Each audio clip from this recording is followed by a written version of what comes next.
hari abakinnyi ba Rayon basanzwe ari beza siritu twabonye mu gice cya mbere cya saison batakiri ku rwego rwiza. Abantu rero bibaza ikintu cyabaye, abantu babonye Kadimendi yaye akandivi no forunganye akandivi nyuma yo gutsinda igitego cya kabiri nawe waje no kuvamo. Abantu babona muyirekeve agonganye n'umuntu ivi ararikanzerera muriye.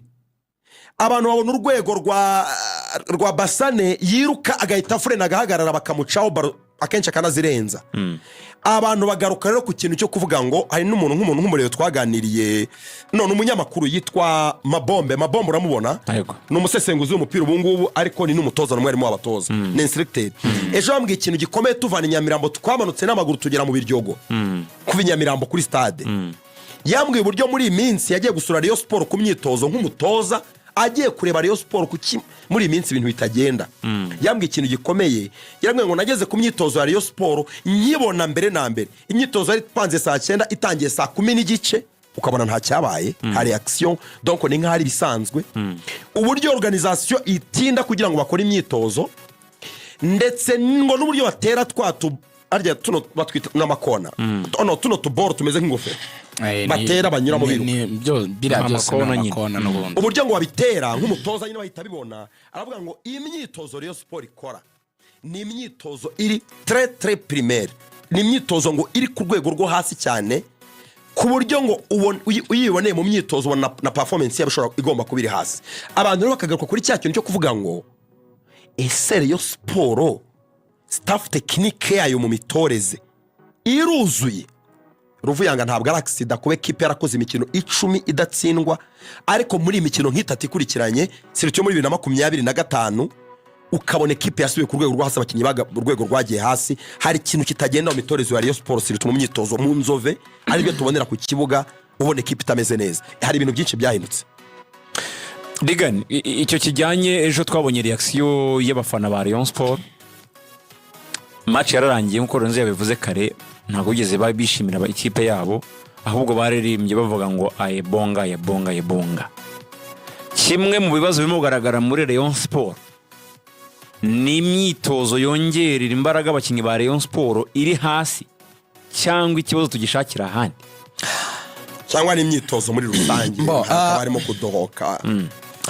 Icyambere abakinnyi ubwabo ntabwo bashaka Corneille nagane n'abantu muri Rayon Sport ntabwo bamushaka. Ayo makona navugaga nguciye mu ijambo gato, ayo magambo navugaga ya Mabombe yavuga ngo amakona ngo arateye nabi ni Corneille yavugaga nyine yambwira. So icyo bamunenga bavuga ko abakoresha imyitozo iri physique cyane kandi bari muri competition, ahubwo yakaba bakoresha imyitozo irimo gukorana na baro cyane. Ni ibice bibiri bitandukana muri coaching y'ibijyana no kongerera abakinnyi imbaraga. Hari ukuba wabakoresha imyitozo ariko bakina bafite umupira, no kuvuga ngo ndapracticinga ibyo ushaka ariko mbikorana baro. We rero abakoresha ngufu cyane nta baro. Icyo rero wabonaga ko ngo ari ikintu ayabonga ametiriza cyane, ariko hakazamo nanone kandi kantu katari keza ko kuvuga ngo ukwezi kumwe gusa fitness ya buildings mu mezi 5 ubwisigwa ku buryo abakinnyi namwe mutangiye kubigira urwitwazo rwa buri gihe. Tugiye kubyinjiramo neza. Yes, abakinnyi mentally bumva hari umutoza bakeneye wabafashaga. Icyo namenye nuko no muri ya nama yahuje abayobozi ba Rayon Sport ndetse n'abakire bafite amikoro nyine bateranyaga kugira ngo barebe ukuntu bafasha ikipe muri iyi mikino yo kwishyura, nabwo ngo barakire yizinze nk'ikibazo ubuyobozi bugomba gukoraho. So ibiganiro ngo birimo na ayabonga agiye kurwaza umugore. Ayabonga rero akaba yarahembwaga $1,000, batekereza ko bamuhaye 1,500 wenda yagaruka. So ibiganiro ngo birimo nugutegereza ubwo hari igihe Corneille bamuhindura, ariko impamvu umutoza insistaga we anavuga yuko batagomba kumuzanira witwa Mwambari Serge igihe Corneille igihe ntuzagendaga Ayabonga wagasaba Corneille ntuko babanye n'ikipe ya Simba Sport Club, akavuga ko no muri Rayon Sport ya mbere babanye kandi yakoraga neza gukorana byamworera nk'umuntu baziranye. So rero twubaha icyemezo cya Robertinho mu gihe Ayabonga yaravuze ngo aragiye kandi akagenda atari Robertinho bashwanye cyangwa ngo aramwirukanye, akavuga yuko mu gihe abamubwiye ngo noneho hitamo umusimbura akafata uwo bakoranye kandi bakagira success sikosa. ariko nanone hari ikintu yaranganiye no mu bayobozi ba Rayon Sports no mu by'abakinnyi bifuza aya bonga ngo byashobokaga kumwongerera amasezerano bakamuzamurira amafaranga kuko yari yarabisabye mbere yuko ajya mu kibazo cy'umugore we. Rayon Sports habayemo akantu ka misunderstanding kutumvikana nyine umuntu wabimbwiye nimugoroba rwose umwe mu bayobozi ba Rayon Sports ambwira ko mu gihe aya bonga ahembwaga $1,000 yabasabaga ko bamwongeza bakamuha $5 akongera amasezerano sibyo kuko buriya mu bantu nigeze kwivuga kuri match ya Musanze Rayon Sports itsindira Musanze abakinnyi bamuryamyeho nk'abana baramukunda cyane abakinnyi ba Rayon Sports kandi urebye bose ni unanimite so abasabye $5 barayamwima ariko mu bihe buryo hari akantu Rayon Sports igigira ko kumva ko katari na keza mu buryo buri professional ko kumva ko Rayon Sports ugomba kuyikorera unayikunda yaguhaye opportunity hari n'ibindi bigo byinshi bimeze gutyo naguhaye opportunity utazwi so niba unsabye amafaranga yo kongezwa bagahita bifata nk'ari ikosa nyine umuntu usabye kongezwa muri Rayon ntabwo abyakira neza cyane so ibyo ni amarangamutima ariko adafite baramushwishuriza bamera nkaho nyine iyo negociation idashoboka abonga hore na Rayon ko ari umunyafrika y'Epfo waje bamera nkayo negociation idashoboka amaze kugenda nibwo barebye aravuga ati babonye uburyo abakinnyi batabyakiriye bashatse kumuha $5 aya bonga ngo yaborotse negociation aravuga ngo atari $2,000 ni umuntu wabimbwiye kandi uri credible muri Rayon Sports yarababwiye ngo atari $2,000 ntabwo nzagaruka urabyumva so kugenda kujya kureba umugore buryo urebye muri sansi ya nyayo ntabwo yagiye uko agiye kureba umugore gusa ahubwo yanagiye ari gutandukana rero kuko iyo negociation nyine yari yaranze ntabwo yari yishimye mu buryo bw'amafaranga niyo mpamvu nyine nabo bashaka kongera Rayon Sports rikeneye gukosora akantu ko kuvuga ngo niba umuntu ari kugira success muri equipe kubaho kongeza umuntu amafaranga ntabwo ari ikibazo. Rayon Sports ntabwo abantu bose ari abareye ku buryo bazayikorera kubera urukundo rw'ikipe hari n'abazayikorera kubera ko ari abakozi bakorera amafaranga. Ariko kandi nanone ntabwo ahora ubyitwaza gutyo umuntu wese uje ngo nyongeza kuko ibyo birangira buri muntu wese agukoreshwa abishaka. $5 ku muntu w'umutoza tekeza ko ataracinga amabere. Ariko ubwo aruzi ko uri yawongereje afata 2 nayo bamwongeza bakamuha 2,500 why not? Hanyuma ujye ubona Rayon Sports idatinda guhemba nyine itenda guhemba uko ugenda wongeraho payroll iyo uvuze ngo bamwongerere senyisa iyo babaye bane bongeyeho 2 bivunje biba $2,280. ariko n'ubu ntibahemba babagwe no kubona 44. Uyu munsi rero tuvuga nk'ikipe iri mu nzira y'iterambere igomba kugenda izamura urwego.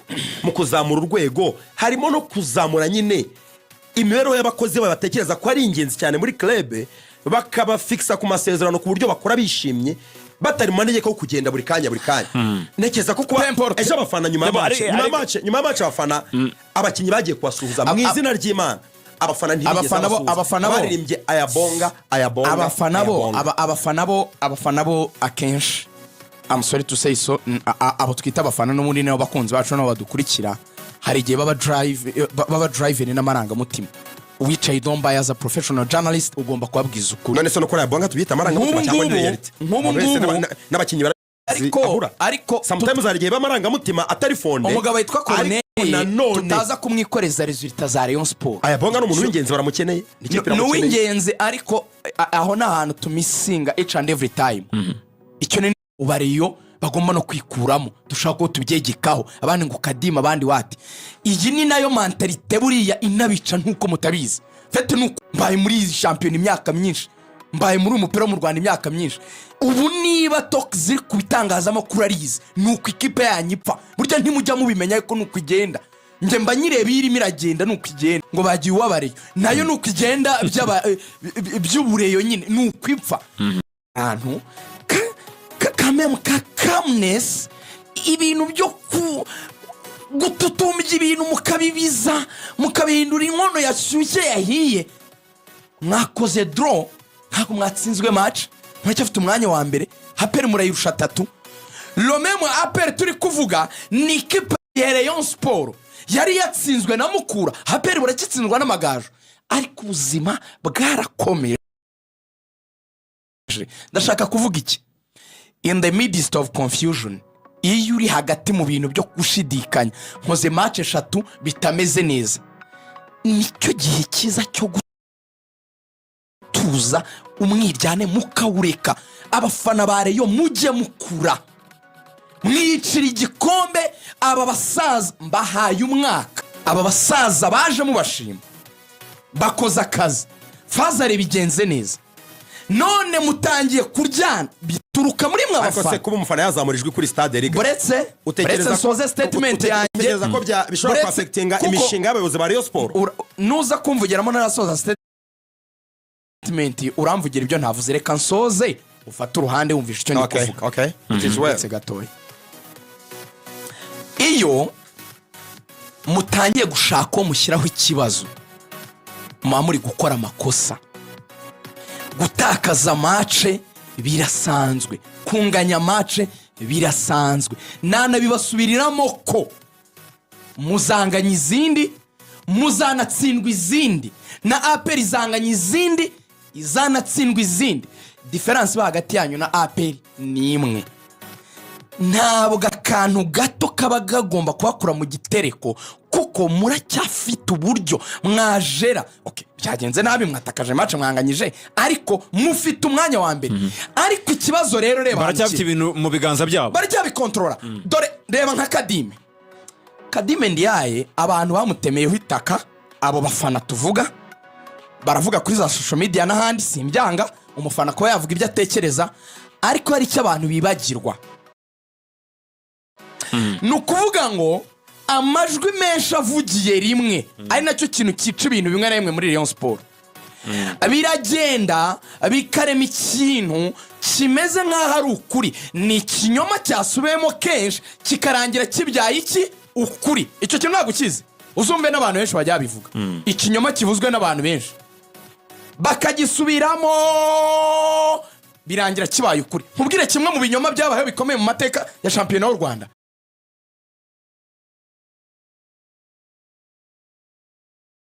Abafana ba Rayon bigeze kwicara, ari ibi bita furuka, ibintu byo kubapompa gusa, kubapompa. Barababwira ngo ngo Patrick namenye, ngo na Jean Fidel, ngo batwiciye ikipe, ngo nta mukinnyi n'umwe muzima bigeze bagura, ngo byari ku maradiyo mu kwezi kwa 7 hajya kuza ubuyobozi bushya. Urabyibuka? Urabyibuka Fonganye ko yaje avunitse? Uribuka avuga ngo bagezeho batugura abakinnyi bafite imvune? Urabyibuka amagambo ntabwo wibuka? Fonganye ari kuvuga agashyira muri file, nta muntu n'umwe ubyibuka. Abareyo iki kintu ntabwo ari cyiza, mujye mugira gutuza, ibi biri mu bintu byica ikipe yanyu. Rero Kadime, reka nkwibutse muri Fazare Ruvuya, Kadime Ndiaye ntabwo uzi neza ko yigeze gukipinga clean sheet zigera ku 8. Yego, ntabwo Kadime Ndiaye buri gihe muvunya amanukaga mu kibuga agiye kumuhereza amadolari 100. Ntabwo byageze ahantu batangiye kuba atari ko hagati ya Kadime Ndiaye ubundi na Pavel Nzira ninde uzizamu cyane. Iyo debani yabaye kwibaza umuzamu wa mbere, habaye iki akakanya, habaye iki ku buryo abantu badashobora kumwihanganira niba adakoze match ebyiri neza.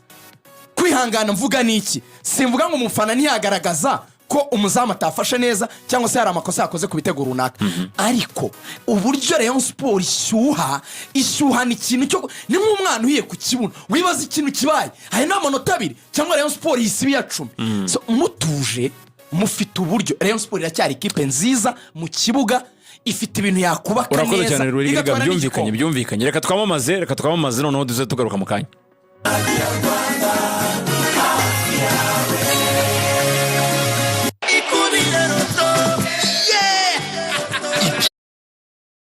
Bavongera bashyira imbaraga hamwe bajye gushaka insinzi mu gikombe cy'amahoro kuri Rutsiro. Bazakina kuwa 3 saa 9 kuri stade Umuganda.